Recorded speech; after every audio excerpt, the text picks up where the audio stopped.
সুপ্রিয় শিক্ষার্থী বন্ধুরা, অরবিট কোচিং সেন্টারের পক্ষ থেকে তোমাদের সবাইকে জানাচ্ছি স্বাগতম।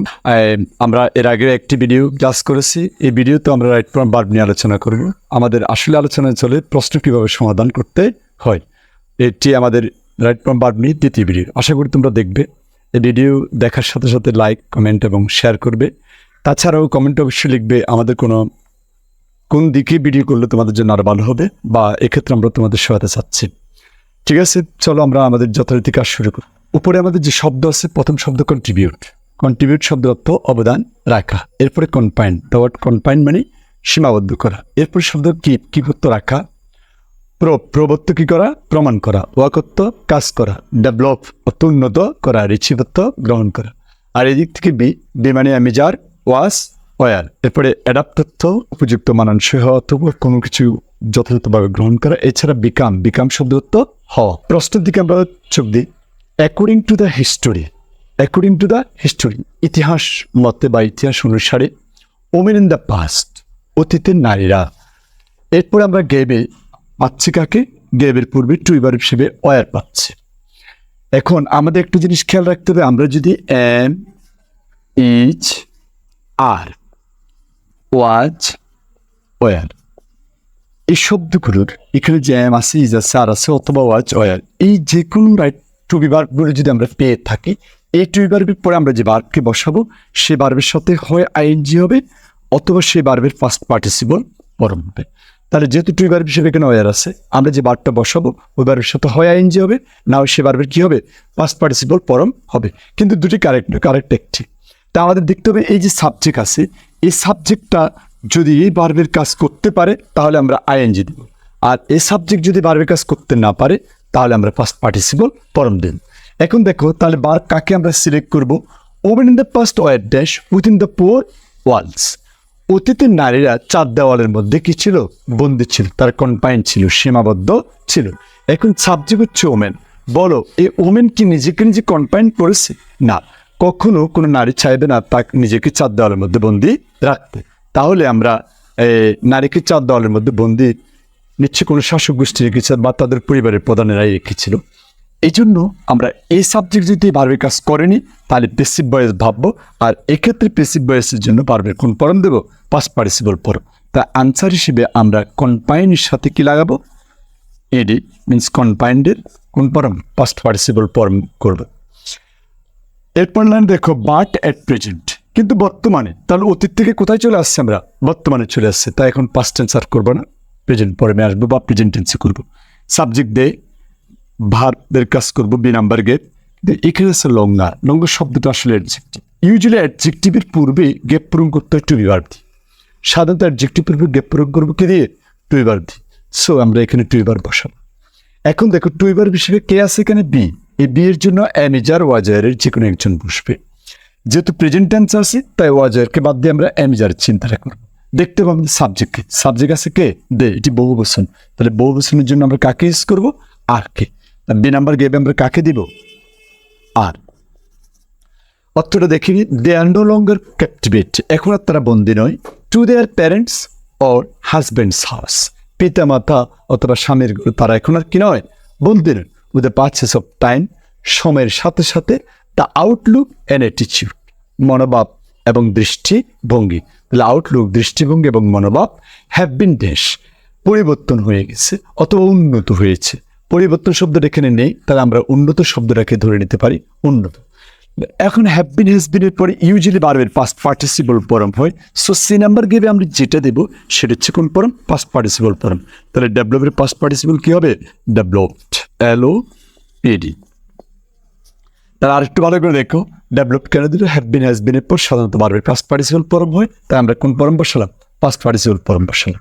এরপরে আমরা দেখবো অ্যাজ ম্যান অ্যান্ড ওমেন, আবারও টু ভার্ব আছে। তাই কি বললাম আমরা, টু ভার্বের পর হয় আইএনজি না হয় পাস্ট পার্টিসিপল ফর্ম। আমাদেরকে দেখতে হবে সাবজেক্ট আছে man and women, themselves to the changing society. তাহলে নারী এবং পুরুষেরা, পুরুষ এবং নারীরা, দেমসেলস নিজেদেরকে, টু দ্য চেঞ্জিং সোসাইটি, পরিবর্তনশীল সমাজের সাথে তারা অ্যাডাপ্ট, খাপ খাইয়ে নিতে চেষ্টা করতেছে। তাহলে আমরা ডি নাম্বার গেট কীভাবে করব, নারী এবং পুরুষ কি চেষ্টা করলে পারবে তাদেরকে অ্যাডাপ্ট করতে, খাপ খাওয়াতে, তারা কি পারবে, অবশ্যই পারবে। তাই পারলে এই অ্যামিজার ওয়াজের পরে যদি ভার্বের কাজ সাবজেক্ট করতে পারে সেক্ষেত্রে আমরা আইএনজি দেবো। তাই এখানে অ্যাডাপ্টের সাথে আমরা কি লিখবো? I N G, adapting themselves to the changing society. এরপর আমরা এই নাম্বার গেপ যখন করবো দেখবো যে গেপের পরে এখানে বাই আছে, গেপের পূর্বে কে আছে? বাই আছে। আমরা যদি দেখি যে প্রিপোজিশনের পরে গেপটা টু ছাড়া অন্য সকল প্রিপোজিশনের পর সাধারণত ভার্বের সাথে আইএনজিও। আর টুর ক্ষেত্রে একটা ওয়ার্ড বেশি মনে রাখবো আমরা, উইথ এ বিউটি হলে সেক্ষেত্রে ভার্বের সাথে আইএনজি। তাহলে টু হলে ভার্বের বেস ফর্ম, অন্য সকল প্রিপোজিশন হলে ভার্বের সাথে আইএনজি ফর্ম, বাই হোক, উইথ হোক, উইদাউট হোক, যাই হোক না কেন সেই প্রিপোজিশনগুলোর উপর ভার্বের সাথে কি দেবো? আইএনজি দেবো। এই জন্য আমরা এই নাম্বার গেবে যে শব্দটা আছে বারটাকে খুঁজবো তার সাথে কি লাগাবো? আইএনজি লাগাবো। অর্থ পরে দেখি, by dash education they are pilots, doctors, engineers. নিশ্চয় শিক্ষা তারা রিসিভ করবে, শিক্ষা তারা গ্রহণ করবে। তাহলে প্রিপোজিশনের পর ভার্বের সাথে যেহেতু আইএনজি, রিসিভ শব্দটার সাথে আমরা কি লিখবো? I N G, RECEIV। যদি শব্দের শেষে ই থাকে আইএনজি যোগ সেই ইকে বাদ দিতে হবে। তাহলে আমরা এই কি দিলাম? বাদ দিলাম। রিসিভিং, দেখো রিসিভিং কেন দিলাম? প্রিপোজিশনের পর ভার্বের সাথে আইএনজি, এক্সেপ্ট টু এর ক্ষেত্রে উইথ এ বিউটির সাথে আইএনজি হবে। এরপরে আসা আবারও ই নাম্বার গেপে আমরা যদি এটি এফ হবে, এফ নাম্বার গেপে যদি আমরা দেখি তাহলে এখানে আবারও টু বি ভার্ব আছে। তাহলে আমরা এতক্ষণ শিখলাম কি টু বি ভার্বের পর হয় আইএনজি, না ভার্বের কোন পরম? পাস্ট পার্টিসিপল পরম। দেখিনি আমরা সাবজেক্ট আছে আমাদেরকে দে, তারা কি হচ্ছে? পাইলটস হচ্ছে, ডক্টরস হচ্ছে, ইঞ্জিনিয়ার্স হচ্ছে, অথবা হাই অফিসিয়ালস, উচ্চপদস্থ কোনো সরকারি কর্মচারী হচ্ছে। তাহলে দেখা যাচ্ছে যে এখানে দে আর হওয়াকে ইংলিশে কি বলা হয়? বিকাম। তারা হতে পারে নাকি পারে না? অবশ্যই পারে। পারলে টু বি ভার্বের পর ভাবলে আমরা আইএনজি দেবো। তাহলে এফ নাম্বার গেবো এখানে বিকাম শব্দটার সাথে আমরা কি লিখবো? I N G, become. এরপরে দেখো দে আর জি নাম্বার গেবের পূর্ব আমাদের কাকে পাচ্ছি আমরা? টু বি ভার্ব আর কে পাচ্ছে। তাহলে আমাদের দেখতে হবে সাবজেক্ট এই ভার্বে কাজ করতে পারে কিনা। দেখিনি আমরা they are dash hand in hand with man. পুরুষের সাথে তারা কাঁধে কাঁধ মিলে, হাতে হাত মিলে কি করতেছে? কাজ করতেছে। তাহলে কাজ করাকে ইংলিশে কি বলা হয়? ওয়ার্ক। তাহলে দেখো দে মানে নারীরা পুরুষের সাথে কাঁধে কাঁধ মিলে কাজ করতে পারে কি পারে না? অবশ্যই পারে। তাহলে পারলে টু বি ভার্বের পর আমরা কি দেবো? আইএনজি। তাই জি নাম্বার গেবে আমরা ওয়ার্ক ভার্বের সাথে কি দেবো? আইএনজি দেবো, ওয়ার্কিং। অর্থটা পড়ে নি, they are working hand in hand. তারা কাজ করতেছে হাতে হাত থেকে, কাঁধে কাঁধ থেকে, উইথ ম্যান কার সাথে? পুরুষের সাথে, in all over the program সকল যোগ্য কর্মসূচিতে। They are now able to. আবার দেখো টু আছে, তাহলে টুর পর ভার্বে কোন পরম? বেস পরম বসাবো। They are now able to dash their work. তারা তাদের যোগ্যতা প্রমাণ করতে সক্ষম হয়েছে। অ্যাবল টু সক্ষম হওয়া, যোগ্যতা প্রমাণ করা। তাহলে যোগ্যতা প্রমাণ করে ইংলিশে কি বলা হয়? প্রুফ। হ্যাঁ, আমরা তাহলে এস নাম্বার গেবে প্রুফ শব্দটাই বসাবো। এখানে কোনো পরিবর্তন হবে না, কারণ টু এর পর ভার্বে বেস পরমই বসবে। Also I number give the dash much to the economy of the country. তারা দেশের অর্থনীতিতে নিচ্ছে কি রাখে? অনেক বেশি অবদান রাখে। অবদান রাখাকে ইংলিশে কি বলা হয়? কন্ট্রিবিউট। বলো তারা কি, সাবজেক্ট কি এখানে? তারা মানে নারীরা, তারা কি অবদান রাখতে পারে নাকি পারে না? অবশ্যই পারে। পারলে আমরা ভার্বের অ্যাক্টিভ ভয়েস দিয়ে করবো। ভার্বের অ্যাক্টিভ ভয়েসে ভার্বের হয় প্রেজেন্ট ফর্ম নয় পাস্ট ফর্ম বসবে। যেহেতু এখানে প্রেজেন্ট টেন্স চলতেছে তাই আমরা প্রেজেন্ট ফর্ম বসাবো। আই নাম্বার গেবে তারা কন্ট্রিবিউট রাখতেছে, তাহলে অবদানটা আমরা লিখে দেবো কন্ট্রিবিউট। এখন আগেই বলেছিলাম যদি ভার্বের বেস ফর্ম বসা বা প্রেজেন্ট ফর্ম বসায়, প্রেজেন্ট ফর্ম বসালে আমাদেরকে দেখতে হবে সাবজেক্ট থার্ড পারসন সিঙ্গুলার কিনা। যদি সাবজেক্ট থার্ড পারসন সিঙ্গুলার তাহলে এস বাই ইস হবে, কিন্তু আমরা দেখতেছি সাবজেক্ট আমাদের কে? দে, এটা প্লুরাল। তাই এখানে এস বাই এস দেওয়ার কোনো প্রয়োজন নেই। অর্থটা আরেকবার পড়ে নিই। দে কন্ট্রিবিউট মাস, তারা অনেক বেশি অবদান রাখে to the economy of the country, দেশের অর্থনীতি।